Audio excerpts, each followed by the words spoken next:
السلام علیکم ورحمۃ اللہ وبرکاتہ۔ کیسے ہیں آپ سب؟ امید کرتا ہوں کہ آپ سب خیریت سے ہوں گے۔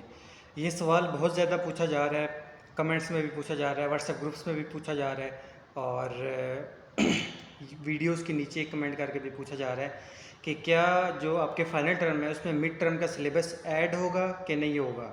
اور جو مڈ ٹرم کا سلیبس ہے کیا اس کے کچھ چیپٹرز فائنل میں انکلوڈ ہوں گے کہ نہیں ہوں گے، اور فائنل ٹرم کب سے سٹارٹ ہوں گے، ایکسپیکٹڈ ڈیٹ کیا ہے، اور مڈ ٹرم کا رزلٹ کب تک ایکسپیکٹڈ ہے، اور فائنل میں چوائس ہوگی نہیں ہوگی، اس سے ریلیٹڈ جو ہے وہ بہت سارے کمنٹس آ رہے تھے، تو میں نے سوچا کہ ہر کسی کمنٹ کو رپلائی کرنے سے اچھا ہے کہ میں ایک ویڈیو پراپر بنا دوں۔ تو جیسے کہ آپ کو پتہ ہے کہ عید الاضحیٰ ختم ہو چکی ہے، اور اللہ تعالیٰ جس نے قربانی کی ہے ان کی قربانی کو قبول و منظور فرمائے،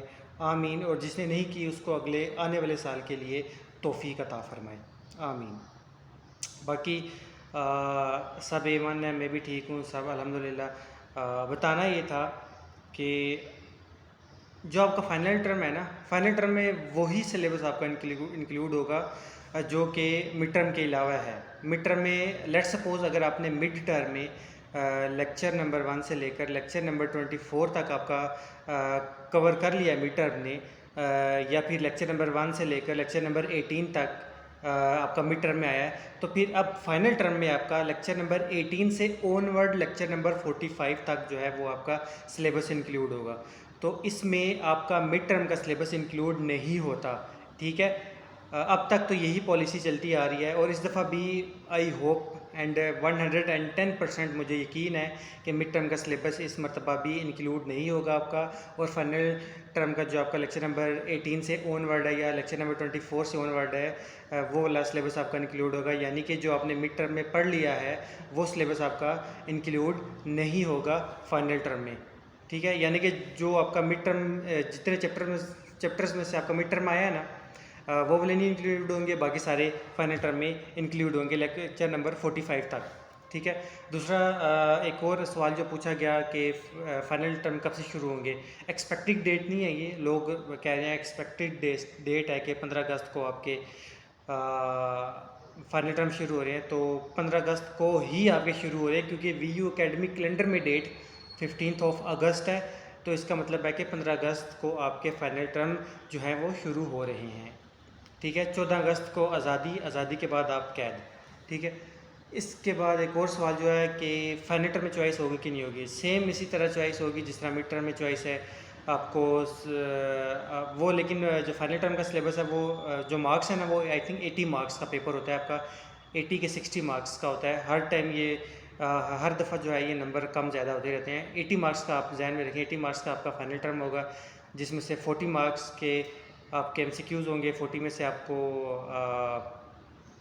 40 میں سے آپ کو مطلب MCQs میں چوائس ہوگی، 8 یا 10 MCQs کی چوائس ہوگی، اور اس سے بیسٹ جو آپ کے MCQs ہیں وہ کنسیڈر کیے جائیں گے۔ اسی طرح آپ کا 40 یا 30 مارکس کا آپ کا لانگ کوسچن آنسرز اور شارٹ کوسچن آنسرز ہوں گے، 2 شارٹ میں چوائس ہوگی کوسچن آنسرز کی، اور 2 لانگ میں چوائس ہوگی کوسچن آنسرز کی۔ اور اسی طرح ایک اور سوال جو پوچھا گیا کہ مڈ ٹرم میں رزلٹ کب آئے گا مڈ ٹرم کا، تو آپ کا مڈ ٹرم کا رزلٹ جو ہے وہ انشاءاللہ اناؤنس ہو جائے گا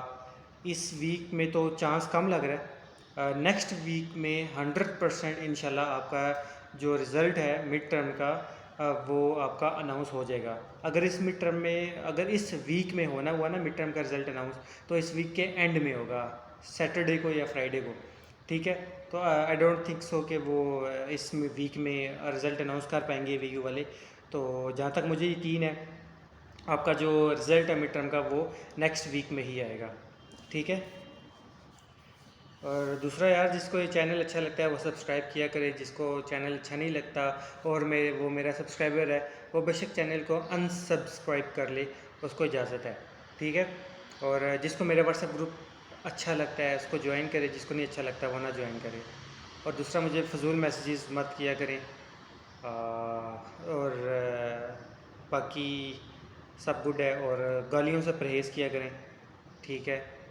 یہ ویسے ہی ایک میں نے کہا تھا کہ ہر ویڈیو میں ایک اچھی بات کیا کروں گا، تو اچھی بات کر رہا ہوں کہ گالیوں سے پرہیز کیا کریں۔ گالی دینے سے قبر میں بچھو پیدا ہوتا ہے جو پتہ نہیں کتنے سال تک انسان کو ڈنگ مارتا رہتا ہے، اس کا ایک ڈنگ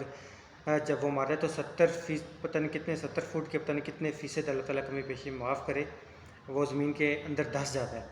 تو گالیاں دینے سے پرہیز کریں۔ آپ گالی مجھے دیں گے یا کسی کو دیں گے، نہ اس کو لگنی ہے نہ مجھے لگنی ہے۔ گالی دینے سے کچھ نہیں ہوتا، آپ اپنی فرسٹریشن غصہ نکالتے ہیں۔ ایک تو آپ پہلے گناہ کر رہے ہیں، غصہ کر رہے ہیں، غصہ حرام ہے، اور دوسرا اوپر سے آپ گالی دے رہے ہیں تو وہ ڈبل ڈبل گناہ ہو جاتا ہے۔ تو بہت بڑا گناہ ہے گالی کا، بہت بڑا۔ اور احتیاط کریں اور اللہ تعالیٰ سے ڈرتے رہیں، اللہ تعالیٰ سے معافی مانگتے رہیں، نماز قائم کرتے رہیں، درود شریف پڑھیں۔ اپنے جو پڑھنا ہے آپ نے اپنے لیے پڑھنا ہے، میرے لیے یا کسی اور کے لیے نہیں پڑھنا ہے۔ آپ نے عبادت کرنی ہے تو اپنے لیے کرنی ہے، ٹھیک ہے؟ تو اپنا ہمراز اللہ تعالیٰ کو صرف بنائیں، ٹھیک ہے؟ باقی گڈ ہو گیا۔ اللہ حافظ۔